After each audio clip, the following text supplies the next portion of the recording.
जय हिंद, जय भारत दोस्तों। मैं मुन्ना शाह जी, नीतीश जी का छोटा सिपाही, शैलेंद्र कुमार जी का बड़ा सिपाही। ये मंगोलपुरी का ऑयल मार्केट बोलते हैं इसको, मंगोलपुरी का ऑयल मार्केट। और जो यहाँ के जो विधायक थे वे कांग्रेस के थे जब इसका मार्केट का निर्माण हुआ था 2002 के आसपास में। लेकिन उसके बाद सरकार चेंज हो गई थी। उसके बाद कोई नेता का इस पर ध्यान नहीं गया। इस ऑयल मार्केट में ऑल इंडिया पर ये माल सर्विस होता है, ट्रांसपोर्ट लाइन है। ये जो हालात है, बरसात में बुरा हाल हो जाता है, सारी गली टूटी फूटी पड़ी है।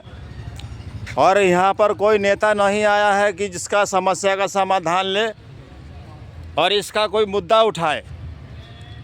हम लोग यूपी बिहार के हैं, हम लोग के माथे पे लिखा मजदूरी, कोई नहीं सुनता है। ये हालात देख लीजिए। अरे वो तो बियर पी रहा है। ये सब हालात है। राजकुमार चौहान जी अब बीजेपी में आ गए और यहाँ से मंगोलपुरी में बीजेपी की विधायक बन गए हैं और उन्होंने अपना दबदबा कायम रखा है। साफ़ सुथरी छवि है, वो जहाँ से भी खड़े हो जाएंगे वो जीत जाएंगे। लेकिन इसका विकास वही करवाए थे। और बीजेपी की सरकार है दिल्ली में, सांसद भी बीजेपी का है, विधायक भी बीजेपी का है। और बीजेपी ही करवा सकती है और किसी माई के लाल में दम नहीं है जो यहाँ के हालात बदल दे। ये सी ब्लॉक है, उधर से बी ब्लॉक है, सारा ख़राब एरिया है। लेकिन कुछ यहाँ के भाई लोग हैं, जो मज़दूर लोग हैं, जो गाड़ी लोडिंग करता है, सब वो लोग कुछ बताएंगे और इसके बारे में कुछ कहेंगे। सर यहाँ के बारे में कुछ कहेंगे जो नेताओं का जो थोड़ा सा ज़मीर जग जाए और इसका काम करे और इसका विकास कर दे। रोड बनना चाहिए, पानी भरा रहता है, यहाँ आदमी आ ना जा सकता, कुछ भी गाड़ियाँ खराब हो जाती हैं। दीजिए भाई साहब, पहले तो आप अपना नाम बताइए। मेरा नाम रवि। रवि जी, इसको टूटे फूटे हुए कितने साल हो गए भैया? ये सब जब से देख रहा हूँ 20 साल टूटा फूटा ही है। 20 साल से हो गया ना? हाँ, इतना ही हो ही गया लगभग, क्योंकि 2002-01 में ये सब बना हुआ था। तो आप लोग सरकार से कुछ उम्मीद रखते हैं? सरकार से उम्मीद है तो बढ़ाए, तो कोई तो बढ़ाए यहाँ। तो सर यहाँ पर तो बीजेपी का इस टाइम विधायक बने हैं, तो अब वही का रास मंगोलपुरी उन्हीं के अंडर में आता है। मंगोलपुरी के अंडर में आता है। और आज 6 तारीख है। आज यहाँ पर बीजेपी वालों का ऑफिस है, जिसमें से रेखा गुप्ता जी भी आ रही हैं, चंदोलिया जी भी आ रहे हैं। मतलब कई भी बीजेपी के यहाँ पे आ रहे हैं अधिकारी लोग उद्घाटन के लिए। और मैं आप लोगों की समस्या बता रहा हूँ। मैं जानता रहा हूँ, मैं पसीना बहा रहा हूँ। वो सब उधर जाके हाय हाय कर रहा है, समस्या का समाधान कोई नहीं करेगा। तो सर रवि जी, तो आप विधायक जी के लिए कुछ बोलिए। विधायक जी की बोलना, पहली बात, आप डरिए मत। आप किसी इंसानियत के लिए बोल रहे हैं, बिल्कुल चौड़े होकर बोलिए। डरना किसी से क्या? आप उनको बोलिए। राजकुमार चौहान जी, आप ही करवा सकते हैं भैया। इसको ना इस कंजर खाने से इसको उबार दीजिए। यहाँ पर सारी गाड़ी टूटती फूटती, अपने पैसों से ही ये सब मलबा गिरवा के इस गली का समाधान करवाता है सब। अगर आप लोग के पास फंड मिलता है तो कृपया करके फंड लगा के और ऑयल मार्केट का निजात दिलाइए और देख लीजिए गरीबों के लिए और कुछ सोचिए, क्योंकि यहाँ पर ऑल इंडिया माल जाता है। ये हालात देख लिए। मुझे यहाँ पर आना नहीं है, लेकिन इंसानियत के नाते मैं यहाँ पर आया हूँ और इस समस्या को दिखा रहा हूँ। देख लीजिए, जहाँ भी चले जाइए, अगर एक फुट भी अगर पक्का मिल जाए तो मुझे बता देना।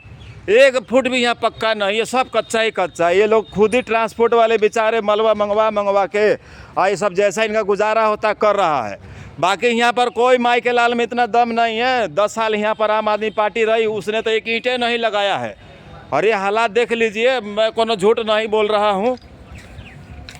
अगर आप लोग इसका विकास करिएगा तो आप ही का नाम होगा, बीजेपी का नाम होगा और बीजेपी में आपका भरोसा बढ़ेगा और नरेंद्र मोदी जी का भी भरोसा बढ़ेगा कि नहीं, हम जिसको कैंडिडेट को दिए हैं टिकट और जीत के आया है तो काम पर भी ध्यान देता है। और काम पर नहीं ध्यान दोगे तो बीजेपी की छवि खराब होगी।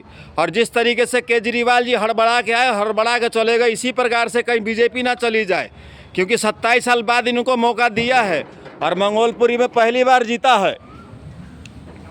हर कोना में इतना हिम्मत नहीं है जो अथी कर दे। सबका ज़मीर सो गया है और अमीर जग गया है। आप अमीर को मार दीजिए, ज़मीर को जगा दीजिए, तो यहाँ विकास हो जाएगा भैया और बीजेपी का भरोसा भी हो जाएगा।